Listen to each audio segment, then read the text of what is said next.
It's an ML Sports Take brought to you by Welch & Company Jewelers, Stanley Law Offices, and Stumble & Monkey Brewing Company. Make sure you head into Stumble & Monkey today.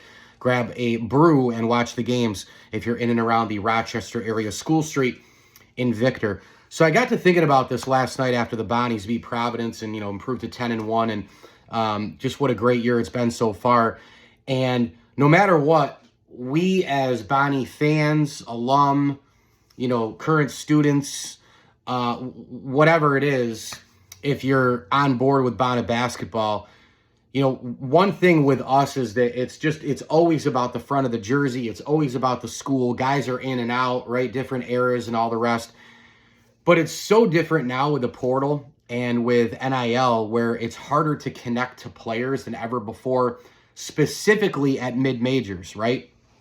Like, I've heard a lot from fans of other programs, North Carolina and Syracuse, etc., where, man, this is brutal. It's way worse than one and done. Because I remember I used to get calls on radio when an SU player would leave after 1 year. Like, I remember getting a couple calls on Malachi Richardson, and, a fan said to me, I'm not buying season tickets anymore because Malachi Richardson's going to the NBA and wham. I don't have a personal connection with this fan. Like, you're going to be buddies with him anyways, right? Just hang around with him on campus and have some slices of pizza or something. But it's, there's no connection. I'm not buying season tickets, blah, blah, blah. And my response was, okay, well, that guy just helped you get to a Final Four, right? But there is a lot more in common, in my opinion, for the Syracuses, Gonzagas, Michigan States, Kentucky, Duke. There's a lot more in common with today's NIL portal era, when you compare it to the one and done, because players are in, players are out. I mean, yes, there have been programs, Jay Wright's Villanova and a host of others the last 7 or 8 years, that have said, no, we're going to pull back away from that, one and done, and we're going to kind of try to build it with a more veteran, roster. The old transfer thing was you had to sit out, right, for a year and then go in. But there's still a comparison there, right, where guys come in, they're highly touted, big-time prospect, they leave to the NBA, a one-and-done, goodbye. Carmelo Anthony, Kevin Durant, Anthony Davis, Michael Kidd-Gilchrist. It goes on and on and on and on. The layers and the layers, the list goes on and on. With mid-major basketball, we've gotten used to, and I know the community college thing has been a great thing with Mark Schmidt and his staff through the years, but even getting 2 years of a guy is a big deal. If he is a budding superstar into a superstar on the roster, you're still connecting for 2 years. You might get him for 3, you might get him for 4 at a mid-major like Bonus. And the transfer portal NIL for us, it's very, very difficult to connect, no question, but I find it easier because it's always, no matter what happens, it's always about the front of the jersey, the school, the brown and white, the Bonner phenomenon, all that sort of thing, way above it all.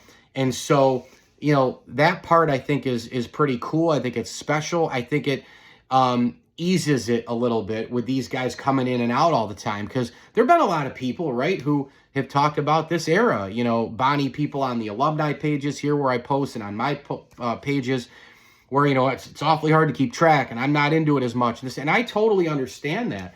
It's very, very difficult to figure out who's on a roster across college basketball anymore. My goodness, I was looking at Dayton's roster last night again and just trying to figure out, this is a team here that's beaten Marquette. This is a team that's beaten UConn.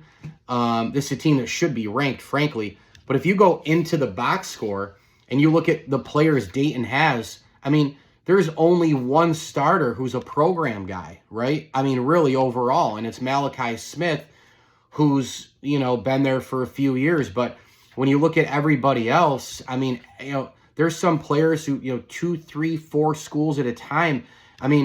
Nate Santos was at Pittsburgh, I believe, before Dayton, and they've mixed and matched just like everybody else with NIL and portal. So it's a different era. But I feel like at these schools like the Daytons and Bonaventures, the Zed Key kid was at Ohio State first on Dayton. I feel like there is always going to be way above everything, the jersey, the school, the colors, the phenomenon, the little engine that could, all those different things. it's a little bit more commonplace. It might be just as frustrating, but it's a lot more commonplace for a Kentucky to go, oh, our roster is brand new this year. Well, yeah, no kidding. What was it under John Calipari for several years where you were shuttling in and out all of these guys? You know, Anthony Towns, Kid Gilchrist, Anthony Davis, John Wall. I mean, that list goes on, right? So I think it's a lot more common for the big-time programs who did the one-and-done thing, who did the two-and-done thing, NIL portal. I think it's actually worse now than it was for the one-and-done, just because I think the overall roster, you have more guys who enter the portal and then more guys who come in from the portal, as opposed to maybe it's just one or two guys to the pros. You get 5 or 6 left, and then you move from there, 1 or 2 left. You know, that kind of thing.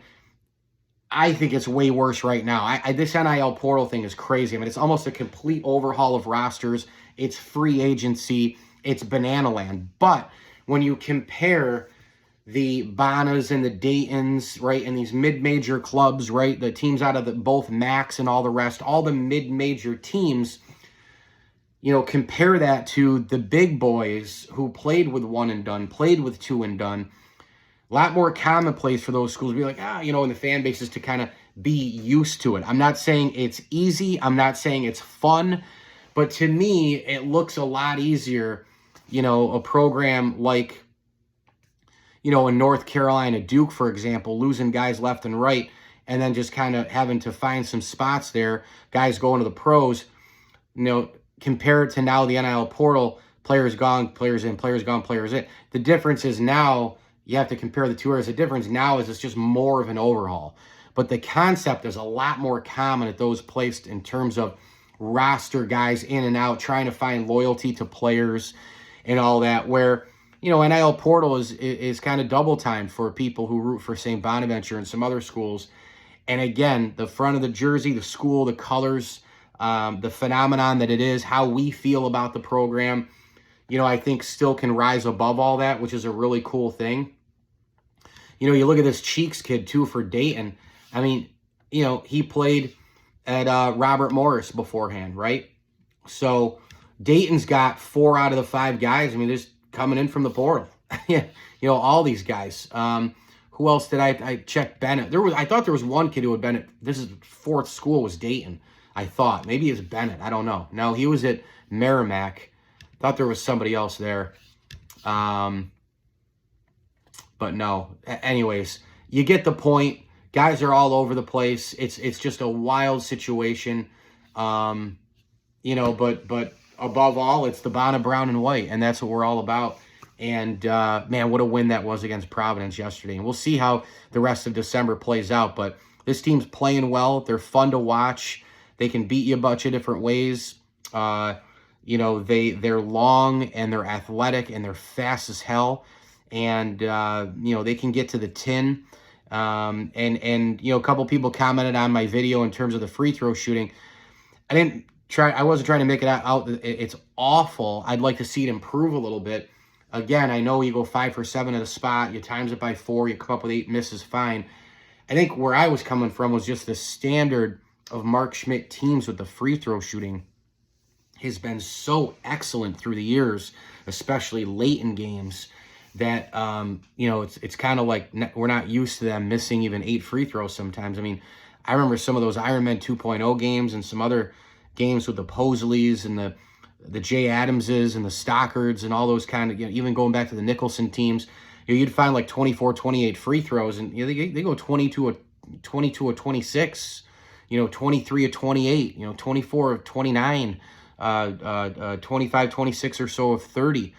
So the standard was set very, very high, and, you know, you're just used to that. So that's really all I meant by it. Anyway, have a great Sunday. A couple of big-time NFL games, of course, including Bills, Lions, and Steelers, Eagles. I'm Mike Lindsley. ML Sports Take here is brought to you by our good friends at Platinum Auto Sales of Central New York and Jam and Beats. If you need a DJ this holiday season, lean on my friends Jamie and the gang. Jam and Beats all over social media. As I always tell you, enjoy the games.